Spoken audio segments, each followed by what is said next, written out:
All right, this is going to be a really quick tutorial on how to use the pixel stretch effect in a creative way using it with text.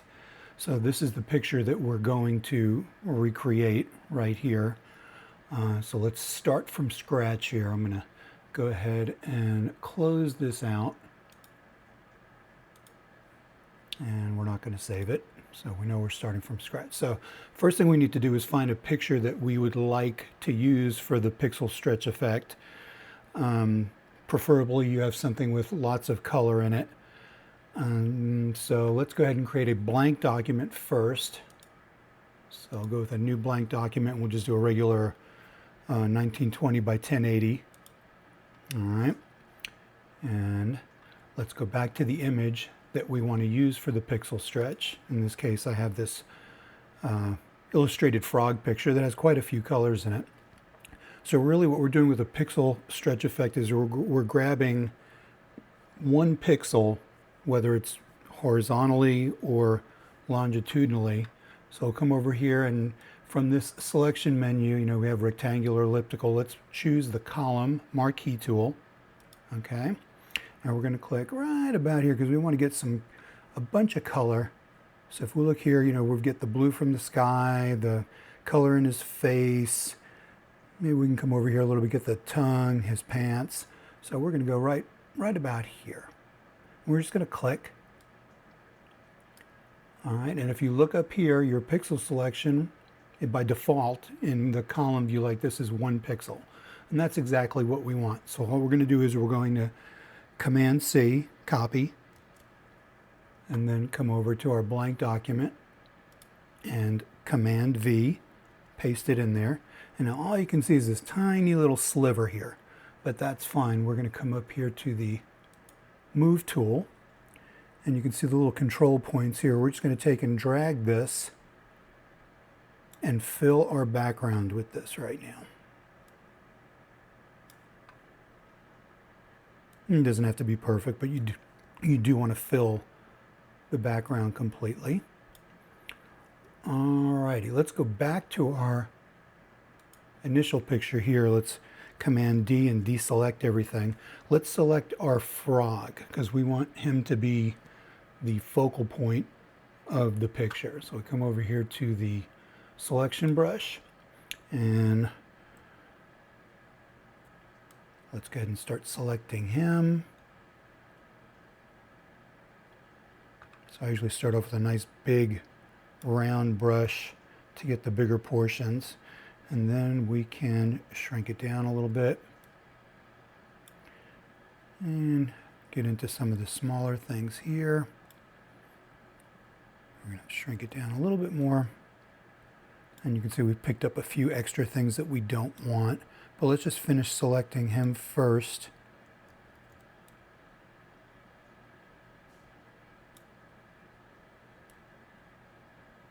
And there's so many different ways to select. You can use the magnetic tool, you can use the freehand tool, but for some reason I just prefer to use this. It's especially when you're not doing something that needs to be perfect. So as you can see here, we picked up a few extra things here. We have this here, so if we want, we can just hold down the Option key and go over that and remove that. All it does is subtract from the selection. We missed a spot here, so we're going to select that. So let's go to Refine and see what we've got so far. Make sure we've got them. And for our purposes, that's great. So let's go ahead and apply that selection. And we're going to copy that, Command C. Go over to our blank document again here. Command V, paste him in there. And let's go ahead and move him over here to the side. And let's make him a little bit taller.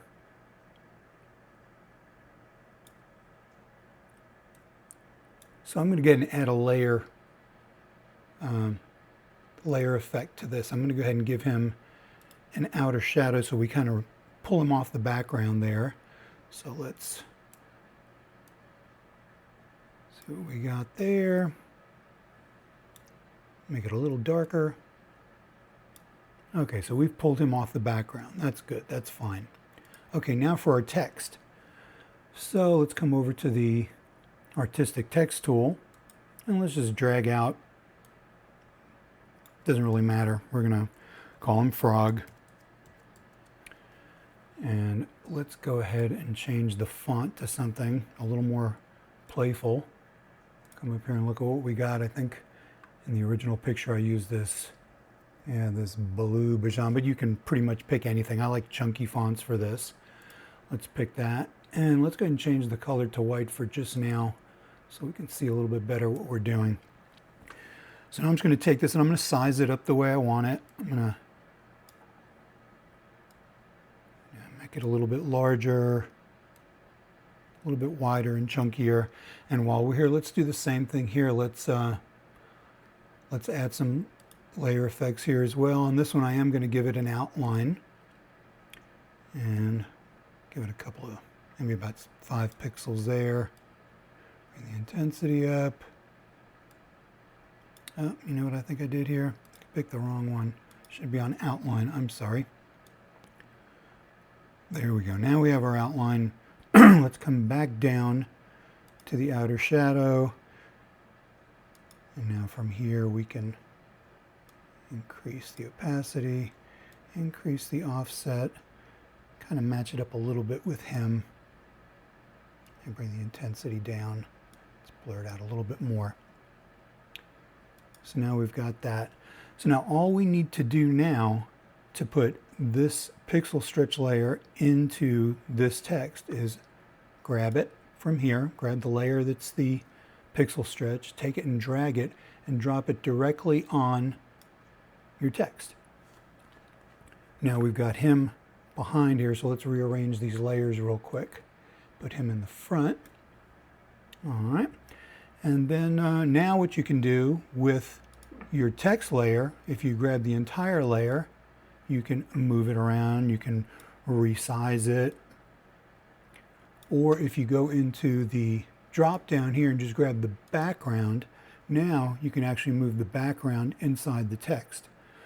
So at this point I just kind of want to line it up with, you know, his belt line here is purple, his tongue is red here. You can really get as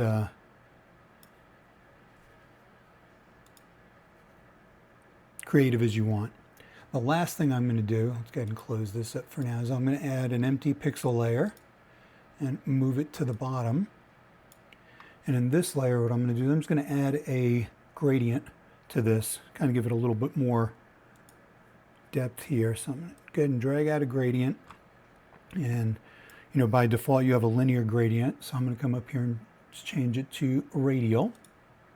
I'm going to leave that center color white, but let's go ahead and take this outer upper color and let's kind of make it a green. You know, you could do a color picker and pick something from the picture, or you can just kind of eyeball it and get what you want.